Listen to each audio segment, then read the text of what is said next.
Hello everyone, welcome on my channel commerce की पाठशाला। आज का हमारा टॉपिक है income from salary under income tax act 1961। ये हमारा पार्ट 1 है।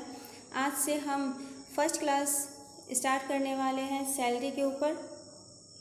इसमें हम बेसिक चीज़ें डिस्कस करेंगे, लाइक सैलरी क्या होती है, सैलरी में कौन कौन सी इनकम इंक्लूड होती है, ऐसी कौन कौन सी इनकम है जो सैलरी हेड के अंदर टैक्सेबल होती है, या फिर ऐसी कौन सी इनकम है जो सैलरी हेड में टैक्सेबल नहीं होती है। तो चलिए स्टार्ट करते हैं। सबसे पहले heads of income. According to section 14 of Income Tax Act, there are 5 heads of income: income from house property, income from salary, income from profit and gain of business और profession, मतलब इसे PGBP भी कहते हैं in short में। Fourth है income from capital gain, and last but not the least, income from other sources. Salary को discuss किया गया है under section 15 to section 17। The consideration amount which is payable by employer to employee for the services provided by the employee is called as salary. मतलब ऐसा कोई भी consideration जो एक एम्प्लॉयर अपने एम्प्लॉय को देता है, जो भी एम्प्लॉय सर्विसेज उसे प्रोवाइड करता है, उसे वो कंसिडरेशन के रूप में कुछ भी अमाउंट देता है, चाहे वो फिर मटेरियल हो, इमैटेरियल हो, मतलब वो कैश के फॉर्म में हो या फिर किसी मटेरियल के फॉर्म में हो, वो सारी की सारी चीज़ें अंडर सैलरी हेड टैक्सेबल होंगी। There must be relationship of employer and employee. मतलब जब कोई किसी को कोई भी अमाउंट दे रहा हो, एज कंसिडरेशन कुछ भी दे रहा हो, तो अगर उन दोनों के बीच में एम्प्लॉयर एंड एम्प्लॉय का रिलेशनशिप है तभी, मतलब ओनली यहाँ पे यही कंडीशन है कि जब एम्प्लॉयर और एम्प्लॉय का रिलेशनशिप होगा तभी एम्प्लॉयर द्वारा पे की गई कंसिडरेशन को सैलरी हेड में टैक्सेबल माना जाएगा, वरना उसे सैलरी हेड में नहीं रखेंगे। Everything which is paid by employer to employ either in material और immaterial form taxable and under salary head. इसके बारे में तो मैंने आपको फर्स्ट पॉइंट में डिस्कस किया कि ऐसी कोई भी अमाउंट जो भी एम्प्लॉयर अपने एम्प्लॉय को पेड करेगा, चाहे वो किसी भी फॉर्म में हो, वो सैलरी हेड में टैक्सेबल होगी। Income does not taxable under salary head. Remuneration received by family member of employee is not taxable under salary but taxable under income from other sources. मतलब अगर कंसिडरेशन या remuneration employee ना receive करके employee का कोई family member receive करता है तो उसे सैलरी हेड में टैक्सेबल नहीं होगा। ये सारी की सारी इनकम फ्रॉम अदर सोर्सेज, जो कि हमारा लास्ट हेड है, उसमें चला जाएगा। Directors seating fees.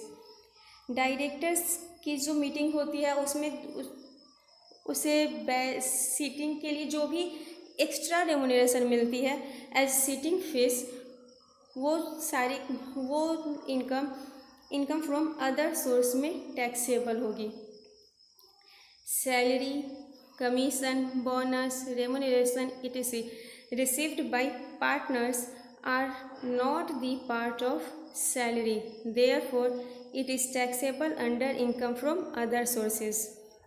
मतलब कोई भी पार्टनर अगर कोई भी पार्टनरशिप फर्म अपने पार्टनर को कोई या सैलरी देता है या फिर कमीशन, बोनस, रेमुनरेशन कुछ भी, तो वो सैलरी हेड में टैक्सेबल नहीं होगी, क्योंकि कोई भी पार्टनर अपने ही पार्टनरशिप फर्म में एम्प्लॉय तो नहीं हो सकता, क्योंकि वो सब मिलकर आपस में बिजनेस कर रहे हैं, तो वो एज अ एम्प्लॉय ट्रीट नहीं होता अंडर इनकम टैक्स एक्ट। इसीलिए इसे सैलरी में नहीं, सैलरी के हेड में टैक्सेबल नहीं होगा।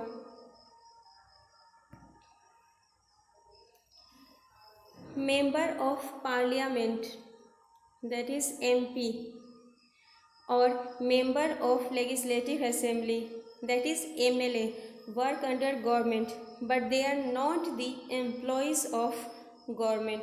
मतलब जो भी MP होते हैं या MLA होते हैं वो गवर्नमेंट के अंदर तो काम करते हैं, पर वो गवर्नमेंट के एम्प्लॉय नहीं होते, क्योंकि गवर्नमेंट उन्हें खुद नहीं चुनती, उन्हें जनता चुनती है। इसीलिए वो उनकी जो भी सैलरी होगी या फिर अलाउंसेस होंगी वो सब के सब टैक्सेबल होंगी income from other sources. Income received by professors and lecturers from university is not taxable under salary. मतलब कोई भी प्रोफेसर या लेक्चरर जिस कॉलेज में वो अपनी सर्विस प्रोवाइड करते हैं, अगर उस कॉलेज से उन्हें कोई रेमुनरेशन मिलती है या फिर कंसिडरेशन मिलती है तो वो तो सैलरी हेड के अंदर आएगी, बट अगर उन्हें यूनिवर्सिटी से मिलती है तो वो सैलरी हेड के अंदर टैक्सेबल नहीं होगी। लाइक आप CBSE स्कूल को ले लो, अगर कोई टीचर किसी CBSE स्कूल में पढ़ा रहा है तो वो उस स्कूल का एम्प्लॉय हुआ, ना कि CBSE बोर्ड का। अगर CBSE बोर्ड उसे कोई एक्स्ट्रा वर्क देती है लाइक क्वेश्चन पेपर प्रिपेयर करने का या फिर कॉपी चेक करने का, और उस काम के लिए वो अलग से कोई कंसिडरेशन पेड करती है टीचर को, तो वो इनकम फ्रॉम सैलरी में नहीं आएगा, क्योंकि वो उसे स्कूल से नहीं मिल रहा, वो उस टीचर को CBSE बोर्ड से मिल रहा है जो कि उसका एम्प्लॉयर नहीं है। इसीलिए ये इनकम फ्रॉम अदर सोर्सेज में आएगा, ना कि इनकम अंडर सैलरी में। Income taxable under head salary.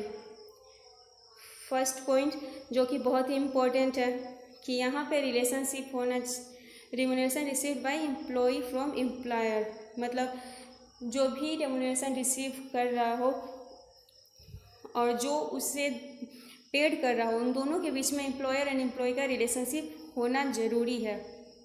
Remuneration received by professor and lecturers from college. मतलब अगर वो कॉलेज से रिसीव करेंगे तो वो उनकी सैलरी में टैक्सेबल होगा, लेकिन यूनिवर्सिटी से करेंगे तो वो टैक्सेबल नहीं होगा। Salary received by minister through the government are taxable under head salary. इस पॉइंट को ज़रूर ध्यान से देखिएगा और याद रखिएगा कि अगर मिनिस्टर कोई अमाउंट रिसीव कर रहा है, कंसिडरेशन रिसीव कर रहा है, तो वो गवर्नमेंट के एम्प्लॉय के तौर पे ट्रीट किया जाता है, इसीलिए उसकी सारी की सारी इनकम सैलरी के अंदर टैक्सेबल होगी। लेकिन जैसा कि हमने पिछले पॉइंट में पढ़ा था, MLA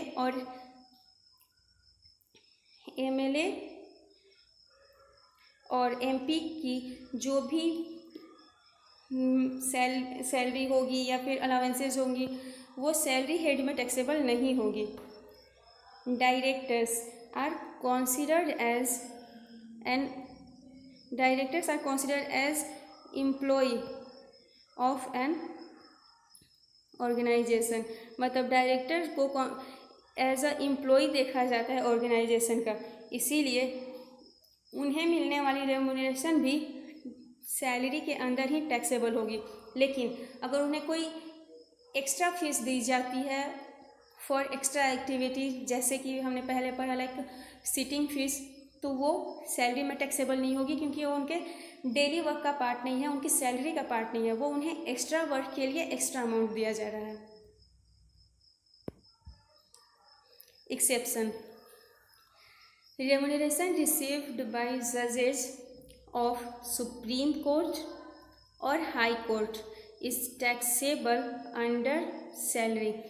मतलब कि जज को भी एज गवर्नमेंट एम्प्लॉय ट्रीट नहीं किया जाता, लेकिन उनको भी जो सैलरी मिलती है, जो भी अमाउंट मिलता है, उसे इसी के अंदर सैलरी हेड के अंदर टैक्सेबल किया जाता है। सैलरी हेड में जो भी अमाउंट टैक्सेबल होती हैं उन पे कुछ बेनिफिट्स होती हैं, उन्हें थोड़ा मतलब उन्हें थोड़ा रिबेट दिया जाता है, या फिर उन्हें काफ़ी कुछ बेनिफिट्स मिलती हैं, डिडक्शंस मिलती हैं। इसीलिए जो लोग सैलरी हेड के अंदर आना चाहते हैं अपने इनकम को, इसीलिए पार्टनरशिप फॉर्म में भी पार्टनर्स अपने आप को सैलरी फ्रॉम पार्टनरशिप फॉर्म दिखाते हैं, सैलरी टू पार्टनर, लेकिन उनकी इनकम को सैलरी में ट्रीट नहीं किया जाता है। और ये एक्सेप्शन है सैलरी का कि जजेस को गवर्नमेंट एम्प्लॉय माना नहीं जाता, लेकिन फिर भी उनकी सैलरी को सैलरी हेड के अंदर ही टैक्सेबल किया जाता है। Place of accrual of salary income. Salary is deemed to be received or accrual or arise in India, and the same is payable for services rendered in India, then the amount is taxable under head salary।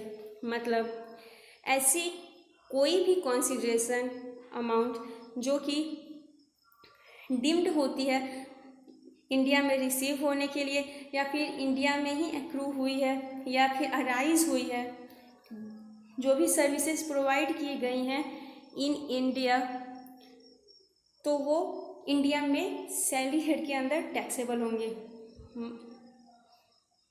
मतलब अगर कोई India में service provide करता है तो उसे India से ही income generate हो रही है, इसीलिए ऐसी कोई भी इनकम जो कि इंडिया में रिसीव हुई हो, या फिर ड्यूज़ है तो मतलब अराइज है, ड्यूज़ है, या फिर डीम्ड टू बी रिसीव मतलब रिसीव होने वाली है, तो ये सारी की सारी income under head salary taxable होगी। The services provided in India but received in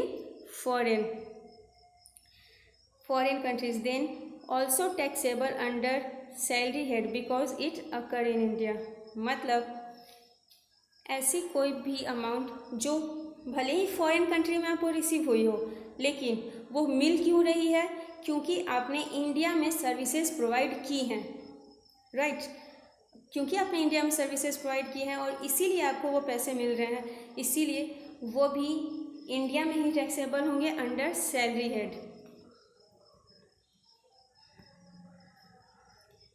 salary grade क्या होता है?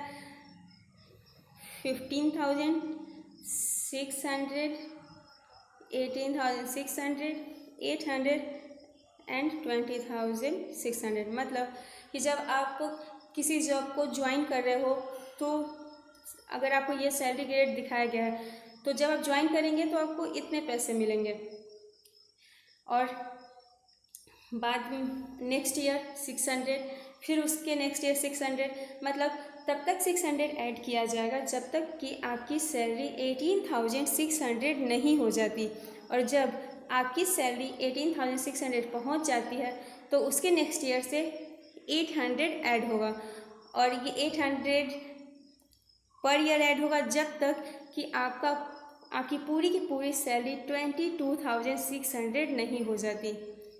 और इसके आगे जैसा एम्प्लॉयर चाहे, अगर वो चाहे तो इसके आगे भी बढ़ा सकता है या फिर इस पर रोक भी सकता है, ये एम्प्लॉय पे डिपेंड करता है।